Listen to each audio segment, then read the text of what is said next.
Next question में वो कह रहे हैं how can you use magnetic field to separate the isotopes of chemical elements. Isotopes क्या होते हैं? देखिए, आइसोटोप्स के बारे में केमिस्ट्री में भी हम पढ़ते हैं। आइसोटोप्स ऐसे एटम्स हैं जिनका चार्ज नंबर तो सेम होता है लेकिन मास नंबर सेम नहीं होता। इसका क्या मतलब है? इसका मतलब यह है कि इनके न्यूक्लियाई के अंदर जितने भी एटम्स हैं जो हमारे सामने एफर्ट्स करें, इनके न्यूक्लियाई के अंदर प्रोटॉन्स की तादाद तो सेम होती है लेकिन टोटल नंबर ऑफ न्यूक्लियॉन्स यानी प्रोटॉन्स और न्यूट्रॉन्स की तादाद को मिला के अगर काउंट करें तो यह सेम नहीं होती, क्योंकि प्रोटॉन की तादाद को हम चार्ज नंबर कहते हैं, प्रोटॉन्स और न्यूट्रॉन्स की मिलाकर जो तादाद है उसे मास नंबर कहा जाता है।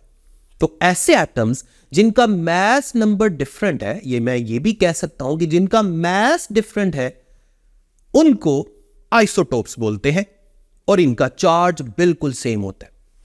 अगर चार्ज नंबर सेम है तो इसका मतलब है इनके ऊपर चार्ज भी सेम होगा।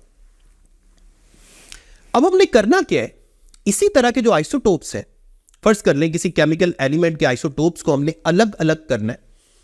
जैसे हाइड्रोजन के बारे में हम जानते हैं कि इसके 3 आइसोटोप्स हैं, प्रोटियम, ड्यूट्रियम एंड ट्रीटियम। फर्ज कर ले मेरे पास यहां हाइड्रोजन का सैंपल है जिसमें काफी सारे एटम्स हैं, इनको मैं सेम चार्ज इनके ऊपर पैदा करके मैं इनको मैग्नेटिक फील्ड के अंदर लेके आता हूं।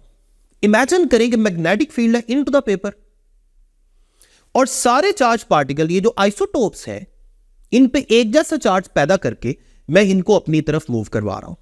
इनकी वेलोसिटी की डायरेक्शन क्या है? मेरी तरफ। मैग्नेटिक फील्ड किस तरफ है? Into the paper. और सब पे मैंने सेम पॉजिटिव चार्ज रखा हुआ है। अब होगा क्या? फॉर्मूला हम जानते हैं F is equal to Q V cross B. इसकी मैग्नीट्यूड भी मैं लिख सकता हूं Q V B sine of theta. अब ये तो हम जानते हैं कि इस तरह 90 के एंगल पे, यानी मैग्नेटिक फील्ड के साथ अगर चार्ज पार्टिकल का 90 का एंगल हो तो चार्ज टू मास रेशो में हमने पढ़ा था कि चार्ज पार्टिकल सर्कल में घूमना शुरू कर देता है। अब वो सर्कल कैसा बनेगा? देखिए, अगर ये मेरी तरफ आ रहा है V cross B into the paper है, तो चार्ज पार्टिकल पे ऊपर की तरफ शुरू में फोर्स लगेगी, फिर आहिस्ता आहिस्ता ये फोर्स सेंटीपिटल फोर्स प्रोवाइड करना शुरू हो जाएगी और ये चार्ज पार्टिकल सर्कल में घूमना शुरू कर देगा। इसको बहुत डिटेल में हमने उस चार्ज टू मास रेशो वाले टॉपिक में डिस्कस किया है, वो एक टाइम टेकिंग काम है, लेकिन यहां शॉर्ट क्वेश्चन में इतना ही काफी है जो हम यहां पर बता रहे हैं। इन शॉर्ट में कह सकता हूं कि इस चार्ज पार्टिकल पे जो मैग्नेटिक फोर्स लग रही है, इसकी वजह से चार्ज पार्टिकल ने इस मैग्नेटिक फील्ड के रीजन में घूमना शुरू कर दिया है। जारी बात है, जब ये घूमना शुरू कर देगा तो हम कह सकते हैं कि इसको कोई ना कोई सेंट्रीपिटल फोर्स मिल रही है, और वो सेंट्रीपिटल फोर्स कौन दे रहा है? वो यही मैग्नेटिक फोर्स है जिसकी वजह से मिल रही है। मैग्नेटिक फोर्स की मैग्नीट्यूड का फॉर्मूला आपको नजर आ रहा है Q V B sine of theta. Theta की जगह यहां पर 90 पुट करना पड़ेगा क्योंकि वेलोसिटी और मैग्नेटिक फील्ड में 90 का एंगल था, तो साइन 90 तो 1 हो जाता है। तो आपके पास मैग्नेटिक फोर्स एफ बी का फॉर्मूला आ गया क्यू वी बी। इसे आप इक्वेशन नंबर 1 का नाम दे दें। साथ ही साथ सेंटीमीटर फोर्स का फॉर्मूला भी हम जानते हैं M V square divided by R. इसे इक्वेशन नंबर 2 का नाम दे दें। इसमें आर क्या है? इस सर्कल का रेडियस। इन दोनों इक्वेशंस को कंपेयर कर लें क्योंकि हम जानते हैं कि ये जो सेंटीमीटर फोर्स है ये मैग्नेटिक फोर्स की वजह से ही मिल रही है। दोनों को कंपेयर करने पे हमें नजर आ रहा है Q V B is equal to M V square divided by R. अब राइट हैंड साइड पे v का स्क्वायर है, लेफ्ट हैंड साइड पे एक v है, वो एक v उस v स्क्वायर के पावर के साथ कैंसिल हो गया, राइट हैंड साइड पे सिर्फ एक v बच गया। अब ऐसा करें, जो राइट हैंड साइड पे नीचे r लिखा है उसे लेफ्ट हैंड साइड पे ले जाए और लेफ्ट हैंड साइड पे जो QB लिखा हुआ है उसे राइट हैंड साइड पे डिवाइड कर दें। आपके पास रेडियस का फॉर्मूला आ गया mv डिवाइडेड बाय QB। यही हमारा फाइनल रिलेशन है इस शॉर्ट क्वेश्चन के लिए। अब और से देखिएगा, मैस आइसोटोप्स का जो मैस है वो तो डिफरेंट होता है, जो मैं शुरू में लेक्चर के इसी शॉर्ट क्वेश्चन के स्टार्ट में आपको बता रहा था। इसका मतलब है मैस तो कांस्टेंट नहीं है, वो तो हर एक का डिफरेंट है। v सबकी वेलोसिटी मैंने सेम रखी थी, v कांस्टेंट है। नीचे Q सब पे चार्ज भी मैंने सेम रखा था, Q भी सेम है। सब पे एक्सटर्नल मैग्नेटिक फील्ड भी सेम थी, B भी सेम है। इसका मतलब है V डिवाइडेड बाय QB, ये तो सारा कुछ कांस्टेंट है। अगर मैं कांस्टेंट को ना लिखूं तो इक्वालिटी की जगह प्रोपोर्शनैलिटी आ जाएगा। हमारे पास बन जाएगा रेडियस ऑफ सर्कुलर ट्रैक यानी R is directly proportional to M। अब जितना मैसिव आइसोटोप होगा उतने ही बड़े सर्कल में घूमेगा और उतना ही ज्यादा उसका रेडियस आएगा, क्योंकि इनमें डायरेक्ट रिलेशन है। इसका मतलब है चार्ज पार्टिकल को हम डिफरेंट पोजीशंस पे डिफरेंट आइसोटोप्स को हम रिसीव कर लेंगे।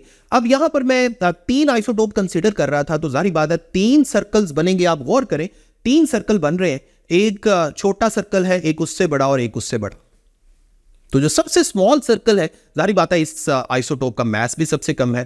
जो उससे बड़ा सर्कल है उसका मास उससे ज्यादा, जो उससे बड़ा सर्कल है उसका मास उससे ज्यादा। तो हम कह सकते हैं कि हम चार्ज पार्टिकल को मैग्नेटिक फील्ड की मदद से सेपरेट कर सकते हैं। साथ आपने ये डिस्क्रिप्शन दे देनी है, डायग्राम चाहे आप एग्जाम में न बनाए, लेकिन बाकी सारा कुछ आपने यही लिखना है। लेकिन अगर आप डायग्राम बना देंगे तो आपका इंप्रेशन ज्यादा अच्छा जाएगा। नेक्स्ट है क्वेश्चन नंबर 12, 14.12। इसमें कह रहा है what should be the orientation of a current carrying coil in uniform magnetic field so that torque acting upon the coil is maximum and minimum. यहां भी सेम वही टॉर्क वाला टॉपिक है। टॉर्क वाला फॉर्मूला मैं यहां भी लिख देता हूं, साथ आपको एक मैग्नेटिक फील्ड भी नजर आ रही है। हमने ये बताना है कि करंट कैरिंग कॉइल को मैग्नेटिक फील्ड में कैसे रखें कि उस पे टॉर्क मिनिमम लगे और मैक्सिमम लगे। 2 डिफरेंट क्वेश्चन उसने किए हैं इसी एक शॉर्ट क्वेश्चन में। तो ऐसा करते हैं, सबसे पहले तो टॉर्क का फॉर्मूला लिख ले, I B A cos of alpha.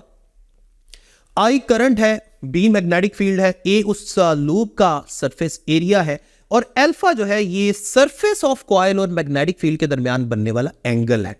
अब सबसे पहले मैं हेडिंग लिख देता हूं मिनिमम टॉर्क की। मिनिमम टॉर्क कब लगेगा? देखिए मैग्नेटिक फील्ड मेरी तरफ है फर्ज करें, और सरफेस ऑफ कॉइल को मैंने मैग्नेटिक फील्ड के साथ 90 के एंगल पे रखा हुआ है। ये डायग्राम बनाना जरूरी है, ठीक है, ये डायग्राम्स आपने जरूर बनानी है। मैग्नेटिक फील्ड मेरी तरफ है, सरफेस ऑफ कॉइल बिल्कुल 90 के एंगल पे पड़ा हुआ है। तो देखिए अल्फा की जगह 90 पुट करेंगे, cos 90 जीरो हो गया, टॉर्क भी जीरो हो गया। This is minimum torque. सामने आपको डायग्राम भी नजर आ रही है और साथ आपको मैथमेटिकल फॉर्म भी नजर आ रही है। इसी तरह मैक्सिमम टॉर्क के लिए आप क्या करेंगे, आप इसी कॉइल को घुमा के इस तरह से कर दें, ऐसे कि मैग्नेटिक फील्ड भी मेरी तरफ है और सरफेस भी इसी तरह पड़ी हुई है, यानी सरफेस ऑफ कॉइल और मैग्नेटिक फील्ड के दरमियान जीरो का एंगल है।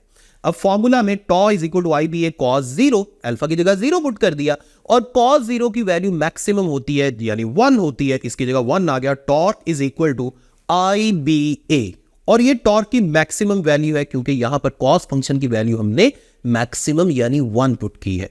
तो आप साथ ये भी डिस्क्रिप्शन मेंशन कर देंगे, सामने डायग्राम भी लिख देंगे, साथ एक एक सेंटेंस भी आपको नजर आ रहा है। मिनिमम टॉर्क के लिए surface of coil should be perpendicular to the direction of magnetic field, और maximum torque के लिए surface of coil should be placed parallel to magnetic field lines।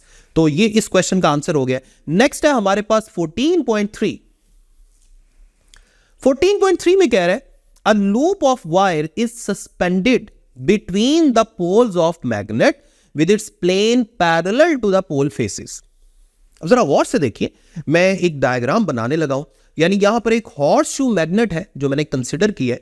उस तरफ नॉर्थ पोल है, मेरी तरफ साउथ पोल है, और पोल के फेसेस भी आपको नजर आ रहे हैं। ये 3D में मैं डायग्राम शो कर रहा हूं। पोल का फेस भी नॉर्थ और साउथ पोल आपको नजर आ रहा है, और मैग्नेटिक फील्ड लाइंस किस तरह होंगी, जाहिर बात है वो नॉर्थ से साउथ की तरफ होंगी, जो कैपिटल बी से मैं जाहिर कर रहा हूं। अब इसके अंदर उसके मुताबिक, क्वेश्चन के स्टेटमेंट के मुताबिक, वो ये कह रहा है कि हमने कॉइल को ऐसे रखा हुआ है कि सरफेस ऑफ कॉइल और पोल के फेसेस आपस में पैरेलल है। जरा गौर करें, जब सरफेस ऑफ कॉइल पोल के फेसेस के पैरेलल रखेंगे तो इसका दूसरा मतलब यह है कि surface of coil magnetic field के साथ परपेंडिकुलर है, और अगर surface of coil magnetic field के साथ परपेंडिकुलर है तो जरा टॉर्क का फॉर्मूला लिखें, tau is equal to I B A cos of alpha. Alpha की जगह क्या पुट करेंगे, 90, कॉस 90 क्या होगा, 0, टॉर्क भी क्या लगेगा, 0 लगेगा। फिर आगे वो क्या कह रहा है, आगे वो ये कह रहा है if what happens if a direct current is put through the coil. वो कह रहा है अगर डायरेक्ट करंट उसमें से फ्लो करवाएंगे, डायरेक्ट करंट ऐसा करंट होता है जो किसी बैटरी की मदद से हम हासिल करते हैं, यानी इसकी डायरेक्शन सेम होती है, मैग्नीट्यूड भी सेम होती है। तो वो कह रहा है डायरेक्ट करंट फ्लो करवाएंगे, फिर क्या होगा, और फिर अगले स्टेप पे वो कह रहा है what happens if N alternating current is used instead. वो कह रहा है डायरेक्ट करंट की बजाय अगर अल्टरनेटिंग करंट फ्लो करवाएं। देखिए अल्टरनेटिंग करंट पता कैसा करंट होता है, जिसकी मैग्नीट्यूड भी चेंज होती है और डायरेक्शन भी रिवर्स होती रहती है। लेकिन आप गौर से सोचें, करंट जैसा मर्जी हो, चाहे सेम डायरेक्शन वाला हो, चाहे रिवर्स होने वाली डायरेक्शन हो, तो जब टॉर्क ही नहीं लग रहा तो करंट जैसा मर्जी आ दे, हमारी सेहत पे कौन सा फर्क पड़ता है? तो आप इसका आंसर यही करेंगे कि जी जनाब टॉर्क तो लग ही नहीं रहा, तो चाहे डायरेक्ट करंट है चाहे अल्टरनेटिंग करंट है, इस कॉइल के साथ कुछ नहीं होने वाला। यानी हम इसका आंसर ये करेंगे कि टॉर्क वुड बी जीरो, चाहे करंट डायरेक्ट है चाहे करंट अल्टरनेटिंग करंट है। और जीरो टॉर्क क्यों है? क्योंकि हमने फॉर्मूला की मदद से इसको प्रूव कर दिया। नेक्स्ट है आपके पास क्वेश्चन नंबर 14.14। वो ये कह रहा है कि why the resistance of an ammeter should be very low। अगर आपने जो चैप्टर के अंदर वाले टॉपिक्स हैं उसमें एक एमीटर वाला टॉपिक था, अगर आपने वो लेक्चर अटेंड किया है तो फिर तो आप इस शॉर्ट क्वेश्चन का खुद ही आंसर कर सकते हैं, क्योंकि मैंने सेम यही शॉर्ट क्वेश्चन उस लेक्चर के अंदर भी एक्सप्लेन किया हुआ है। लेकिन यहां पर मैं दोबारा कर देता हूं। फर्ज कर लें आपके पास एक सर्किट है, कोई भी इमेजिनरी सर्किट हम फर्ज कर लेते हैं। एक सर्किट है जिसमें हमने एक बैटरी लगाई हुई है, एक हमने बल्ब लगाया हुआ है, एक हमने स्विच लगाया हुआ है, एक हमने एमीटर लगा दिया। अब एमीटर क्या करता है? ये करंट को मेजर करता है। अगर ये करंट को मेजर करने के लिए यूज किया जाता है तो फिर इसको हम सीरीज में लगाएंगे ताकि करंट इसके अपने अंदर से भी पास करे, ताकि ये उसको मेजर कर सके। लेकिन अगर मैं इसको पैरेलल में लगा दूं तो फिर मैक्सिमम करंट जो है ना वो इसके अंदर से फ्लो नहीं करेगा, ये तो सर्किट को शॉर्ट कर देगा। यानी हम ये चाहते हैं कि ये करंट को मेजर करे, तो फिर करंट को मेजर करवाने के लिए हमें इसको सीरीज में लगाना पड़ेगा। अब चूंकि इसको सीरीज में लगाना है तो फिर मैक्सिमम करंट तो इसके अपने अंदर से गुजर रहा है। अब अगर इसकी अपनी रेजिस्टेंस बहुत ज्यादा हो जाए तो फिर तो ये वो जो बल्ब के अंदर से करंट गुजर रहा है हम तो उसको मेजर करना चाहते हैं। तो अगर इसकी अपनी रेजिस्टेंस ही बहुत ज्यादा है तो फिर ये करंट की वैल्यू को कम कर देगा, क्योंकि ये सीरीज में लगा हुआ है और सीरीज में तो करंट का एक ही पाथ होता है, एक ही वैल्यू होती है। तो इसका मतलब ये है कि सबसे पहला पॉइंट आप ये देंगे कि चूंकि एमीटर को करंट मेजर करने के लिए यूज किया जाता है इसलिए इसे सीरीज में लगाएंगे। अब अगर इसे सीरीज में लगाएंगे तो इसकी अपनी रेजिस्टेंस बहुत लो होनी चाहिए ताकि ये करंट की वैल्यू को चेंज ना कर दे और हमें वही करंट पता चले जो हम सर्किट के लूप के अंदर से जो एग्जैक्ट करंट फ्लो कर रहा है जो हम फाइंड करना चाहते हैं। तो ये इस क्वेश्चन का आंसर है। नेक्स्ट क्वेश्चन है 14.15।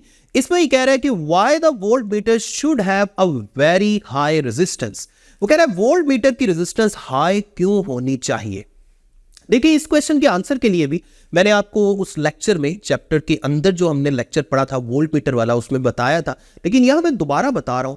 क्वेश्चन वो ये कर रहा है कि वोल्ट मीटर की रेजिस्टेंस हाई क्यों होनी चाहिए। देखें फर्स्ट कर ले मेरे पास एक बैटरी है, एक नीचे मैंने स्विच लगा दिया है और एक इस तरफ मैंने लोड लगाया हुआ है। लोड के बारे में मैं आपको पहले भी बता चुका हूं कि लोड की जगह कुछ भी हो सकता है, चाहे बल्ब है चाहे फैन है, कुछ भी है, जो भी आप कंपोनेंट चलाना चाहते हैं इलेक्ट्रिक एनर्जी को यूज करके। तो फर्ज कर ले यहां पे बल्ब लगा हुआ था, लेकिन हर कंपोनेंट की कोई ना कोई रेजिस्टेंस तो होती है और इसकी रेजिस्टेंस को मैं कैपिटल आर से जाहिर कर देता हूं। तो ये एक छोटा सा सर्किट है। फर्ज कर ले आपसे ये कहा जाता है कि आप इस बल्ब यानी इस लोड के अक्रॉस ऊपर वाले और नीचे वाले टर्मिनल्स के दरमियान जो पोटेंशियल का डिफरेंस है वो मेजर करें। तो उसके लिए हमें क्या करना पड़ता है, इन दोनों टर्मिनल्स पे एक वोल्ट मीटर लगाना पड़ता है।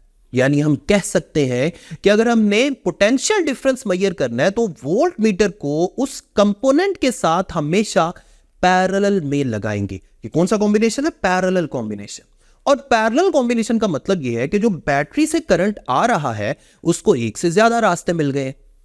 अब चूंकि पैरेलल कॉम्बिनेशन है, करंट के दो रास्ते हैं, हम ये चाहते हैं कि मैक्सिमम जो पोटेंशियल डिफरेंस है, जो पोटेंशियल डिफरेंस उस कंपोनेंट के अक्रॉस है, हम वो मेजर करना चाहते हैं। तो इसके लिए मैक्सिमम करंट भी उस लोड के अंदर से ही पास करना चाहिए। इसलिए वोल्ट मीटर की अपनी रेजिस्टेंस को बहुत हाई रखा जाता है ताकि वोल्ट मीटर की ब्रांच के अंदर से यानी इसके अपने अंदर से एक मिनिमम सा करंट फ्लो करे और मैक्सिमम करंट उस लोड के अंदर से फ्लो करे जिसके अक्रॉस पोटेंशियल डिफरेंस हम मेजर करना चाहते हैं। तो यही इसकी रीजन है। यानी सबसे पहला पॉइंट हम ये देंगे कि चूंकि वोल्टमीटर को पोटेंशियल डिफरेंस मेजर करने के लिए यूज किया जाता है, इसे इसलिए पैरेलल में लगाते हैं। और अगर इसे पैरेलल में लगाते हैं तो हम यही चाहेंगे कि मैक्सिमम करंट उस लोड के अंदर से गुजरे जिसके अक्रॉस पोटेंशियल डिफरेंस हम मेजर करना चाहते हैं, और इस वोल्टमीटर के अंदर से मिनिमम करंट गुजरे सिर्फ उतना करंट जितना इस वोल्टमीटर के लिए रिक्वायर्ड है रीडिंग देने के लिए, बाकी मैक्सिमम करंट उसके अपने अंदर से गुजरे। That's why a voltmeter should have very high resistance. तो ये थे आपके चैप्टर 14 के सारे एक्सरसाइज के शॉर्ट क्वेश्चंस। उम्मीद करता हूं कि आपको बहुत अच्छी समझ आ गई होगी। साथ ही साथ ये थ्योरीज भी मैंने आपको दिखाई हैं ताकि आप इनको याद भी कर सकें।